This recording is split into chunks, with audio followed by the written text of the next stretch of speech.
Subscribe now and press the bell icon. Never miss an update. नमस्कार साथियों, स्वागत करता हूं सबका इस यूट्यूब चैनल पर जिसका नाम है स्टडी विद पीएन लोधा। मित्रों, संस्कृत शिक्षण का मॉडल पेपर नंबर 5 लेकर आया हूं। Level 1, level 2, language first, language second, सभी के लिए साथियों ये पूरे के पूरे 30 क्वेश्चन है। नए सिलेबस जो जारी हुआ है उसी पर आधारित ये 30 प्रश्न है। देखिए, अगर यहाँ 25 सही करते हो तो मतलब आपका स्कोर बहुत ही शानदार है और ये रहेगा कि लगभग आप एग्ज़ाम में भी 25 प्लस क्वेश्चन बड़े ही आराम से कर दोगे साथियों। तो चलिए, शिक्षण विधियों और संस्कृत व्याकरण का बहुत ही शानदार टेस्ट एक एक प्रश्न को समझते हुए करने वाले हैं। पहला क्वेश्चन क्या है साथियों? न मूर्ख जन संपर्क है अत्र विशेषण पदम अस्ति। मूर्ख जन संपर्क है न। तो साथियों, यहाँ पर देखिए, विशेषण पद आपसे पूछा है कि कौन सा पद यहाँ पर विशेषण है। तो साथियों, जन पद तो संज्ञा में आ जाएगा। संपर्क है भी विशेषण नहीं है बल्कि मूर्ख शब्द यहाँ पर विशेषता प्रकट करता है। अतः यहाँ पर इस मूर्ख शब्द क्या है साथियों? ये एक विशेषण है। तो विकल्प नंबर 1 सही है आपका प्रश्न संख्या 1 में। चलिए नेक्स्ट, दूसरा क्वेश्चन। भवनेष्वपि अत्र संधिः अस्ति गुण पर रूप यण और अयादि। तो साथियों, भवनेष्वपि शब्द में कौन सी संधि है? मित्रों, राइट आंसर बताइएगा। सूचित कर दूं कि 50 सिद्धांतों का शिक्षा मनोविज्ञान के सभी टॉपिकों से लिए गए हैं। 50 सिद्धांतों का एक टेस्ट अपलोड किया है जिसमें 50 सिद्धांतों के बारे में बताया गया है, उसके जनक कौन है, उसमें क्या क्या है। तो पूरा जो सिलेबस है आपका मनोविज्ञान का वो मात्र 25 मिनट में ही रिवाइज हो जाएगा साथियों। उस वीडियो को जरूर देखिएगा। तो यहाँ पर देखिए, भुवनेष्वपि का संधि विच्छेद करें तो इसका होगा भुवनेषु प्लस अपि। क्या होगा? भुवनेषु प्लस अपि। ऊ का बन जाएगा वह, अर्थात यहाँ पर आपके ये यण संधि होगी। तीसरा विकल्प सही है साथियों प्रश्न संख्या 2 में। चलिए आते हैं प्रश्न नंबर 3 पर। तीसरा क्वेश्चन क्या रहेगा आपका? प्रश्न नंबर 3। दुग्धम च जलम च अत्र समास है अस्ति। द्विगु है, द्वंद्व है, अव्ययीभाव है, तत्पुरुष है। तो मित्रों, दुग्धम च जलम च, यहाँ पर अव्ययीभाव समास तो होगा नहीं क्योंकि न ही कोई अव्यय है, न ही कोई उपसर्ग है, न ही पुनरावृत्ति हो रही है।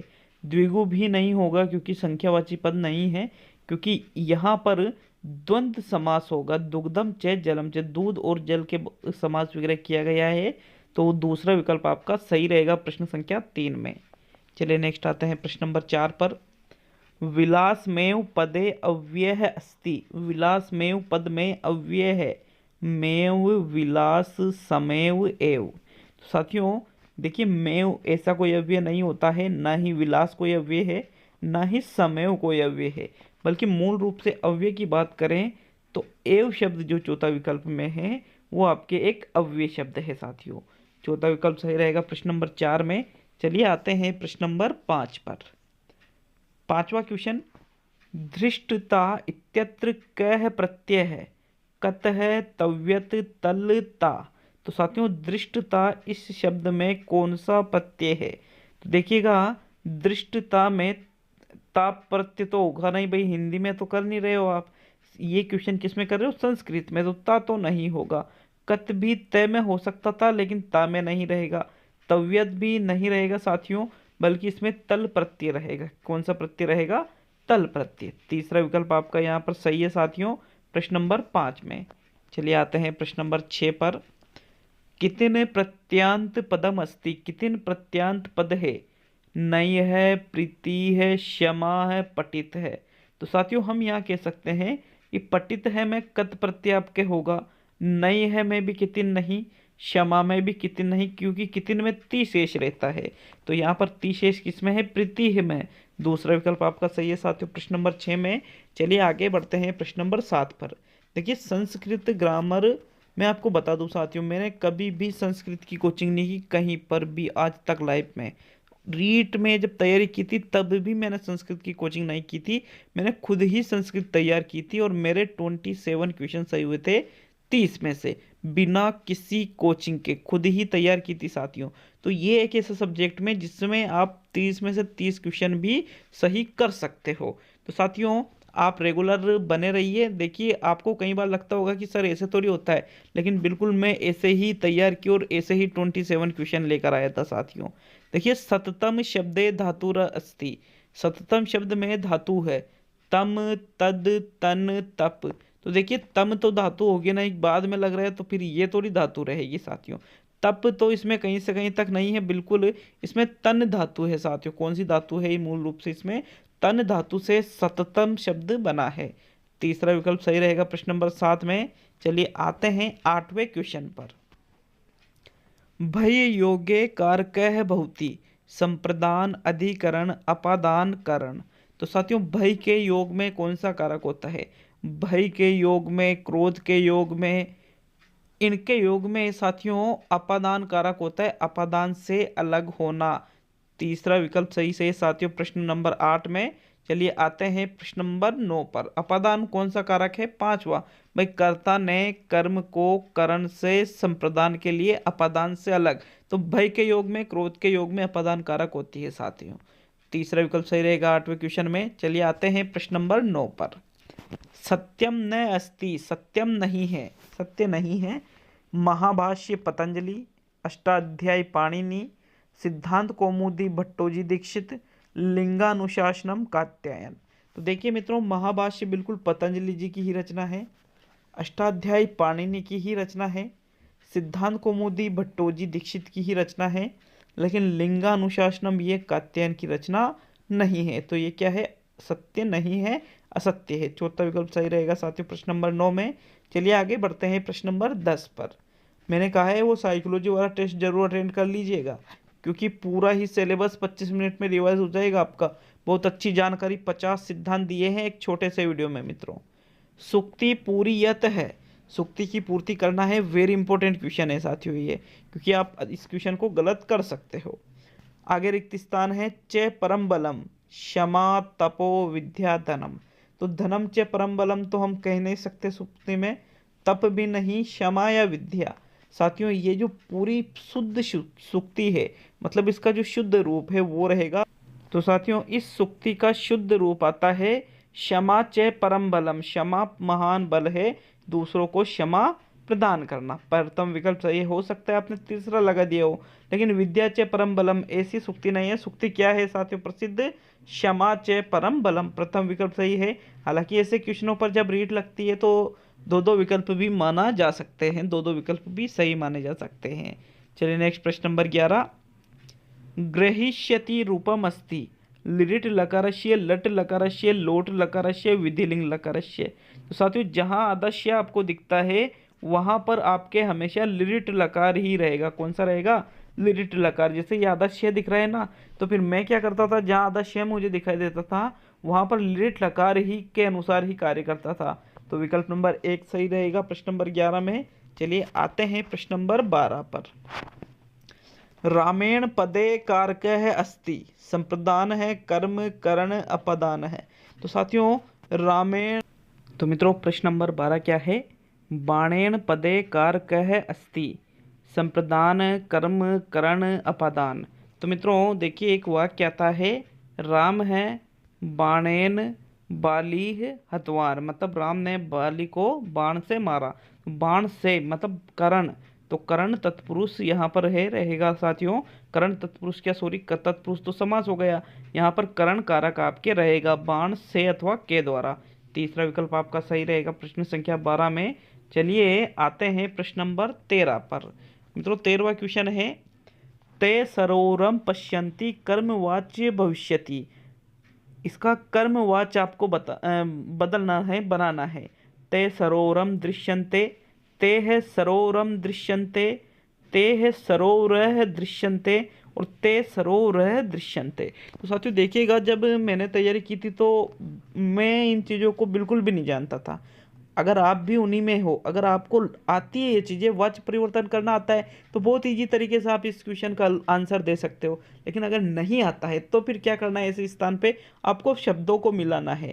जैसे यहाँ पर क्या है पश्यन्ति, तो पश्यन्ति का शब्द बदल जाएगा। तो पश्यन्ति किस में बदला? दृश्यन्ते में बदल गया साथियों।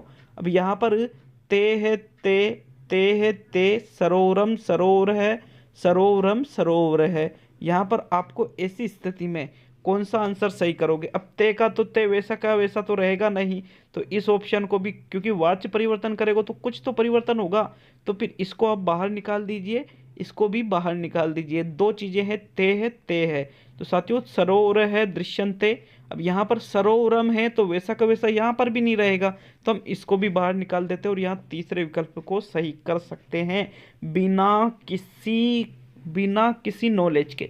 कोई भी नॉलेज नहीं है इस चीज के लिए, ये तीसरा विकल्प ही इसका वास्तविक आंसर है। लेकिन मैंने कैसे बताया आपको कि वाच्य परिवर्तन कर रहे हो, आपको कुछ भी नहीं आता। अगर आता है तो फिर नियम के अकॉर्डिंग चलेंगे, अगर नहीं आता है तो पश्यंती किस में बदला? दृश्यंते में बदला, तो ते भी बदलेगा। तो फिर किस में नहीं बदल रहा? ते इन दोनों में नहीं बदल रहा, तो बाहर निकाल दिया। सरोवरम भी बदलेगा, किस में नहीं बदल रहा? इसमें नहीं बदल रहा, तो इसको भी बाहर निकाल दिया, तो तीन को निकाल दिया, तो बेशक आपका तीसरा विकल्प सही रहेगा साथियों।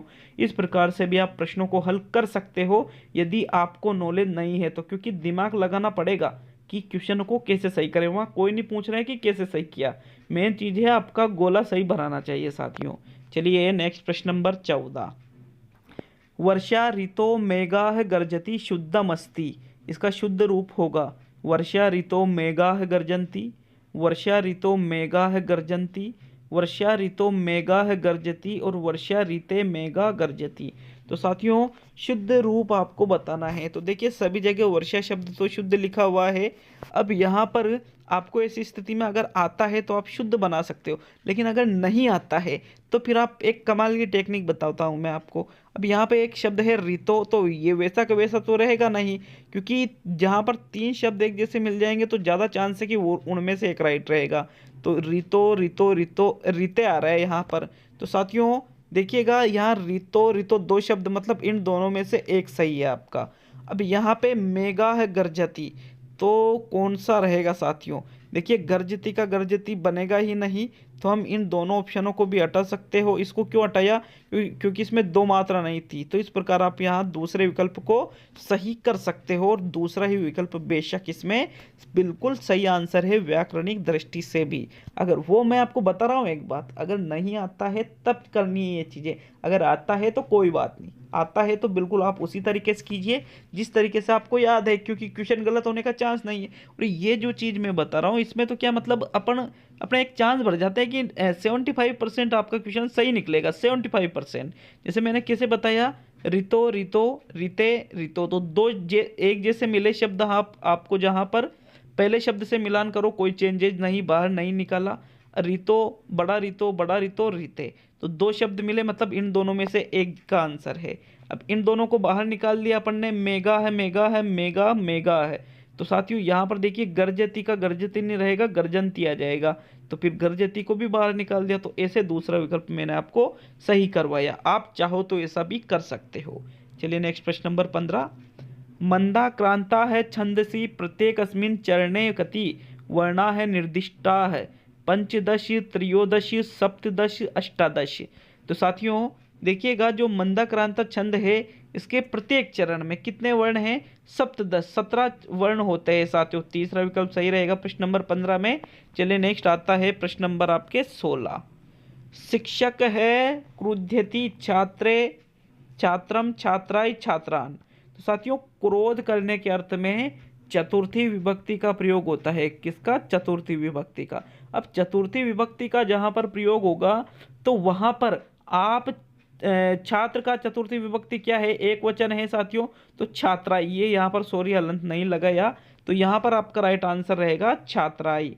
तीसरा विकल्प शिक्षक है छात्राय क्रुध्यति, क्योंकि क्रोध करने के अर्थ में चतुर्थी एक वचन का यहाँ पर प्रयोग हो रहा है। चलिए नेक्स्ट प्रश्न नंबर 17। रामेण सह सीता अगच्छत अत्र किम सूत्रम प्रवर्तम अकथितम च येनांग विकार है संयुक्ते प्रधाने और हेतु। तो साथियों रामेण सह सीता अगच्छत, तो राम के साथ में सीता, सह का मतलब साथ में, तो यहाँ पर फिर येनांग विकार तृतीया होती है, जैसे शीर्षा खलवाट है, पादेन खंजे है, नेत्रेन कानेब्य है, तो ये तो इसमें नहीं रहेगा। यहाँ पर रहेगा सहयुक्ते प्रधाने, सह साकम सार्धम समम। इस प्रकार से तीसरा विकल्प सही रहेगा प्रश्न नंबर 17 में। मुझे यूं मान के चलिए संस्कृत पढ़े, कम से कम बता रहा हूँ 5 साल हो चुके हैं साथियों। 5 साल से संस्कृत, मतलब ऐसा नहीं है, हाँ टेस्ट बनाए हैं, लेकिन टेस्ट बनाना अलग बात है, पढ़ना अलग बात होती है साथियों। लेकिन 2015 में जब तैयारी की थी, 2016 में जो एग्ज़ाम दिया था फरवरी में, तब पढ़ी थी ये चीज़ें, और आज भी वैसी की वैसी ही साथियों मुझे याद है। तो ऐसी तैयारी आपकी भी होना चाहिए कि 5 साल बाद भी कोई पूछे तो वैसे का वैसे उदाहरण आपके मुंह से निकलना चाहिए। जैसे मैंने अभी बोला था ना, ये नांग विकार है, ये चीज़ें मुझे 2015 में ही पढ़ी थी लाइफ में पहली बार, और वहीं से याद है साथियों। चलिए नेक्स्ट प्रश्न नंबर 18। स्वाध्याय प्रणाली सोपानानि सन्ति, नियोजनम, क्रियान्वयन, मूल्यांकनम, सर्वाणि। तो जो स्वाध्याय प्रणाली है, इसके सोपानों में नियोजन भी आता है, क्रियान्वयन भी आता है, मूल्यांकन भी आता है, सर्वाणि भी आता है। तो मतलब सर्वाणि क्या आता है, ये तीनों चीज़ें आती है, तो फिर सर्वाणि आपका सही आंसर है प्रश्न नंबर 18 में। एक बात आपसे पूछना चाहूँगा कि जो मैंने अभी आपको वाक्य शुद्ध और वाच्य परिवर्तन के बारे में बताया है, थोड़ा बहुत समझ में आया कि नहीं आया, कमेंट करके बताइएगा हमें। और अगर आया है, अगर आप संस्कृत में वास्तव में आपको लगता है कि यार मुझे इतने रूल्स याद नहीं रह पाते हैं, या मैं उस चीज़ को अच्छे से याद नहीं कर पाता हूँ, तो आप इन चीज़ों को भी आजमा के देख सकते हो। 95% आपका क्वेश्चन सही निकलेगा साथियों, 95%। अगर हेल्प मिली हो तो प्लीज़ वीडियो को लाइक, शेयर और चैनल को सब्सक्राइब करना नहीं भूले साथियों। देखिएगा 19वें क्वेश्चन को, निबंधात्मक परीक्षापेक्षया का परीक्षया विश्वसनीय, अर्थात बाद में बताऊंगा अर्थात। तो साक्षात्कार परीक्षया, लघुत्तरात्मक परीक्षया, मौखिक परीक्षया, वस्तुनिष्ठ परीक्षया। तो साथियों राइट आंसर बताइए 19वें। मित्रों जो निबंधात्मक परीक्षा है, इसकी अपेक्षा कौन सी परीक्षा विश्वसनीय होती है? तो निबंधात्मक की अपेक्षा हमेशा ही वस्तुनिष्ठ परीक्षा विश्वसनीय होती है, क्योंकि विश्वसनीयता, वैधता, वस्तुनिष्ठता, ये सभी वस्तुनिष्ठ परीक्षा के बहुत ही अच्छी विशेषताएं, बहुत ही अच्छे गुण भी आप इनको कह सकते हो। चलिए 20वां क्वेश्चन, अधिगम प्रक्रियाम केशाः विशेष भूमिका सन्ति, दृश्योपकरणम, दृश्य श्रव्य उपकरणम, दृश्य पत्रकाणाम श्रव्य उपकरणम। तो साथियों जो अधिगम प्रक्रिया है, इसमें किसकी विशेष भूमिका होती है? दृश्य की भी होती है, श्रव्य की भी होती है, लेकिन इन दोनों से ज़्यादा दृश्य श्रव्य की होती है साथियों। तो विकल्प नंबर 2 सही रहेगा आपके 19वें क्वेश्चन में। चलिए आते हैं प्रश्न नंबर 20 पर। कथा श्रवणे अनावश्यकम वर्तते, कथा श्रवणम सरल भाषा, कथाया मुख्य विशेषता है पुस्तकस्य प्रयोगे। तो साथियों जो कथा श्रवण है, इसमें अनावश्यक क्या रहेगा कथा सुनने में? तो कथा श्रवण तो अनावश्यक नहीं रहेगा, सरल भाषा भी होना चाहिए, मुख्य विशेषता भी पता होना चाहिए, लेकिन पुस्तक का प्रयोग कथा सुनने में क्या है साथियों? भाई सुन उस चीज़ को रहे हैं तो पुस्तक का प्रयोग क्यों करेंगे? तो इसलिए आपका चौथा विकल्प यहाँ सही है 20वें क्वेश्चन में। चलिए आगे बढ़ते हैं प्रश्न नंबर 21 पर। अभिज्ञान शाकुंतलम किम, नाटकम, महाकाव्यम, खंडकाव्यम और कथा। तो क्या है अभिज्ञान शाकुंतलम? तो साथियों अभिज्ञान शाकुंतलम एक नाटक है। क्या है? एक नाटक। विकल्प नंबर 1 सही है 21 में। चलिए आते हैं प्रश्न नंबर 22 पर। साथियों वीडियो को पूरा ही देखिएगा। प्रश्न नंबर 22, पाठ्य पुस्तकानि उद्देश्यानि सन्ति, बालकस्य सीमाया विस्तार है, व्यवहारिक ज्ञानस्य संपादनाय प्रेरणा, छात्राणाम कल्पना शक्ति विकास है, उपयुक्त त्रीणि अपि। तो साथियों देखिएगा पुस्तकानि, पुस्तक के उद्देश्य क्या रहेगा? देखिए बालक के ज्ञान की सीमा का विस्तार करना भी है, व्यवहारिक ज्ञान प्रदान करना भी है, कल्पना शक्ति का विकास करना भी है, मतलब उपयुक्त त्रीणि अपि, मतलब जो ऊपर 3 है तीनों ही सही है। तो चौथा विकल्प 22वें में सही है साथियों। चलिए प्रश्न नंबर 23, दृश्य साधनम नास्ति, श्याम फलकम, पुस्तकम, नाटकम, फिल्म पट्टिका है। तो साथियों देखिए पुस्तक, फिल्म पट्टिका और श्याम फलकम मतलब श्याम पट्ट, तीनों ही दृश्य साधन है, लेकिन जो ये नाटक है ये श्रव्य दृश्य है। कैसा है ये? श्रव्य दृश्य। ये साथियों दृश्य साधन नहीं है। तो आपका तीसरा विकल्प सही है 23वें में। चलिए प्रश्न नंबर 24 पे आते हैं। भाषाभिव्यक्ते है सर्वोत्तम साधनम विद्यते, व्याकरणम, सूत्रम, भाषा, श्लोकम। तो भाषा अभिव्यक्त का सर्वोत्तम साधन कौन सा है साथियों? देखिएगा भाषा अभिव्यक्त का सर्वोत्तम साधन व्याकरण, सूत्र, श्लोक, तीनों से बेटर है भाषा, क्योंकि हम अपनी जो विचार है, जो भाषा है, उसको अभिव्यक्त करने किसके माध्यम से करते हैं, किसी न किसी भाषा के माध्यम से ही करते हैं साथियों। तो तीसरा विकल्प सही रहेगा 24 में। चलिए नेक्स्ट प्रश्न नंबर 25। संस्कृत शिक्षणस्य प्रयास है स्यात् उर्ध्वमुख है, अधोमुख है, अंतर्मुख है, बहुमुख है। तो साथियों संस्कृत शिक्षण का जो प्रयास है वो होता है बहुमुख, छात्रों का सभी प्रकार का विकास हो। चौथा विकल्प सही है 25 में। चलिए आगे बढ़ेंगे नेक्स्ट प्रश्न नंबर 26 पर। देखिएगा मित्रों प्रश्न नंबर 26 को, छात्राणाम द्वितीयो लक्षिताधिगम विशेष है किम नामक कौशले अस्ति, श्रवण कौशलम, पठनम कौशलम, भाषण कौशलम, लेखन कौशलम। तो साथियों देखिए छात्रों का जो द्वितीय लक्षित अधिगम विशेष नाम से जो कौशल है, सेकंड, द्वितीय मतलब सेकंड वाला, तो सबसे पहले क्या आता है श्रवण, फिर आएगा भाषण मतलब बोलने का कौशल। तीसरा विकल्प सही है। तीसरा नंबर पे पठन आएगा और चौथे नंबर पे लेखन आता है साथियों। चलिए नेक्स्ट प्रश्न नंबर 27। गंभीरम श्रवणम नाम श्रवणम असहिष्णुतया सह ध्यानेन सह धैर्येन सह अनुशासनम सह। तो साथियों गंभीर श्रवणम नाम श्रवणम मतलब आप किसी चीज़ को गंभीर रूप से सोच करके, गंभीर रूप से मनन करके अगर सुन रहे हो तो उसको हम कहेंगे ध्यानेन सह, ध्यान के द्वारा। दूसरा विकल्प सही है 27 में। चलिए आते हैं प्रश्न नंबर 28 पर। कुशलम पठनम नास्ति, कुशल पठन नहीं है, चिंतितम संरचनात्मकम कल्पनात्मकम प्रगतिशीलम। तो साथियों कुशल जो पठन है वो प्रगतिशील भी होता है, संरचनात्मक भी होता है, लेकिन वो चिंतित कदापि नहीं होता है साथियों। विकल्प नंबर 1 सही है 28 में। चलिए अब बढ़ते हैं प्रश्न नंबर 29 पर। 29वां क्वेश्चन है, सस्वर पठनम आवश्यकताम वर्तते, सस्वर पठन में आवश्यक है शुद्ध उच्चारणम, भावग्रहणम, काठिन्य निवारण है, प्रश्नानाम समाधान है। तो साथियों भाव ग्रहण तो यहाँ पर पद्य शिक्षण में होता है, लेकिन सस्वर पठन का जो बात करें तो यहाँ गद्य या पद्य नहीं दे रखा है, इसलिए शुद्ध उच्चारण इसके लिए आवश्यक है साथियों। विकल्प नंबर 1 सही है 29 में। अब अंतिम और 30वां क्वेश्चन, लेकिन क्या आज आप कुछ नया सीख के जा रहे हो साथियों? अगर हाँ तो बिल्कुल इसी प्रकार से कुछ ना कुछ नया पाने के लिए आपको चैनल पे आना ही पड़ेगा। आप चैनल पर जरूर आइएगा। मैं सभी को वापस धन्यवाद दूंगा जो आप सभी साथियों ने चैनल को कुछ ही समय में 100 के प्लस पहुंचा दिया और अब तो 125 के टच हो गया। 1,25,000 लोग लगभग हमसे जुड़ रहे हैं। तो साथियों देखिएगा इनमें से 50,000 लोग ही बिल्कुल एक्टिव रहते हैं, 50,000, 60,000, 70, 80 तक ही। तो साथियों आप भी उन्हीं में से एक हो तो तैयारी स्पेशल होना चाहिए आपकी। प्रश्न नंबर 30 और अंतिम क्वेश्चन, संस्कृत शिक्षणे अन्वयस्य द्वितीय भेद है वर्तते। संस्कृत शिक्षण में अन्वय का द्वितीय भेद है खंडान्वय, दंडान्वय, शब्दान्वय, अर्थान्वय। तो साथियों संस्कृत शिक्षण में अन्वय का जो द्वितीय भेद है वो कहलाता है खंडान्वय। विकल्प नंबर 1 सही है साथियों प्रश्न नंबर 30 में। तो आज के ये 30 क्वेश्चन संस्कृत के भी आ चुके हैं साथियों। बहुत बहुत धन्यवाद, मिलते हैं अगले वीडियो में।